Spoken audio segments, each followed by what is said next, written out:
Когда я только начала интересоваться Hermès, информацию приходилось собирать буквально по крупицам. Поэтому в этом видео я собрала все, что сама узнала за это время из своего собственного опыта. А началось все задолго до моего первого визита в Hermès. Во время одного из моих визитов к косметологу разговор зашел о сумках. На ее столе стояла новая Келли, и она была в восторге от своей покупки. Я ее поздравила и сказала: а у меня новая Сен-Лоран. Это был человек, чей вкус и чувство стиля я искренне уважала. Она посмотрела на меня и сказала: Кристина, у меня очень длинный опыт, и если бы мне кто-то дал этот совет много лет назад, была бы очень благодарна. Ты будешь покупать сумку за сумкой, я вижу это по тебе. Но знаешь, где будет последняя остановка? В доме Hermès. И я ее услышала. В то время у меня не было ни одной вещи от Hermès. Но сам бренд мне был уже интересен, и после этого разговора стал интересен еще сильнее. Мне захотелось понять, что такого особенного в этом Hermès. И довольно быстро я поняла, что больше всего меня привлекает Келли.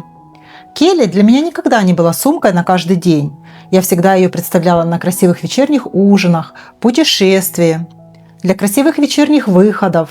Больше я узнавала о Келли, тем больше понимала, что именно такое я вижу свою сумку. Интересно, что сама Келли изначально называлась иначе. Свое нынешнее имя она получила благодаря Грейс Келли, голливудской актрисе и княгине Монако.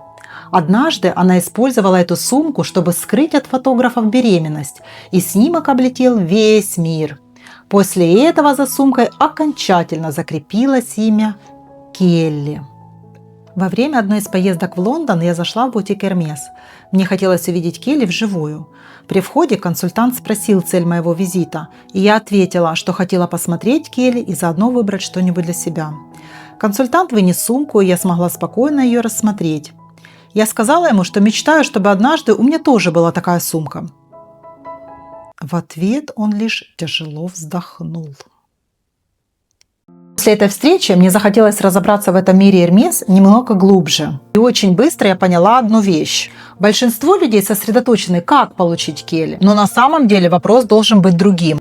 Какой именно Келли ты хочешь? А выбрать ту, которую ты будешь любить и с удовольствием носить спустя годы, гораздо важнее.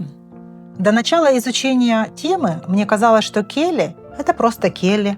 Но оказалось, что выбор только начинается. Размер, форма, кожа, цвет, фурнитура. Каждое решение полностью меняет характер сумки. Когда я начала разбираться в деталях, довольно быстро стало понятно, какой я вижу свою Келли. С размером все оказалось не так просто. Я долго выбирала между Келли 25 и Келли 28, но для той роли, которую я отводила этой сумке, Келли 25 казалась более правильным выбором. Я также понимала, что хочу именно сильвьер. Благодаря внешним швам она лучше держит форму и выглядит более структурной. Именно такой я всегда представляла свою Келли.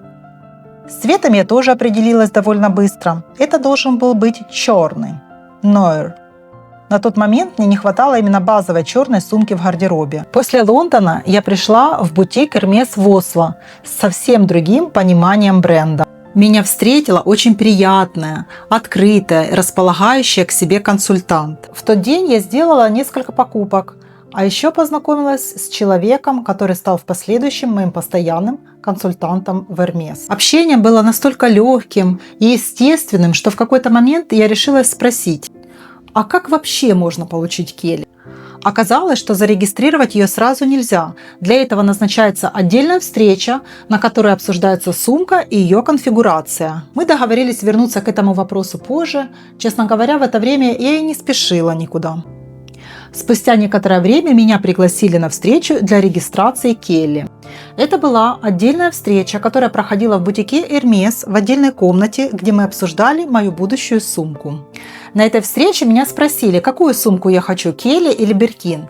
Мой ответ для меня был очевиден. К тому моменту я уже точно знала, что именно Келли станет моей первой сумкой из Quota Bag в Hermès. Перед окончательным выбором мне еще раз вынесли Келли 25 и 28, чтобы я окончательно определилась с размером. Тогда я узнала, что регистрация действует 1 год. Если за это время сумка не приходит, и ее нужно регистрировать заново. После встречи путь на этом не заканчивался. Мы продолжали общаться с моим консультантом, а я постепенно знакомилась с брендом дальше.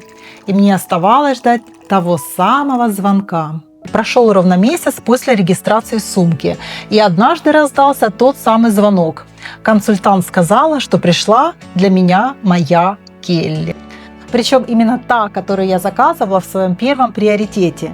Келли 25, палладиум фурнитурой, сельер в коже Эпсом. Та самая сумка, которую я так тщательно собирала для себя по деталям задолго до ее появления. Мне оставалось только купить билет в Осло и приехать на встречу. В тот день ждала меня моя Келли.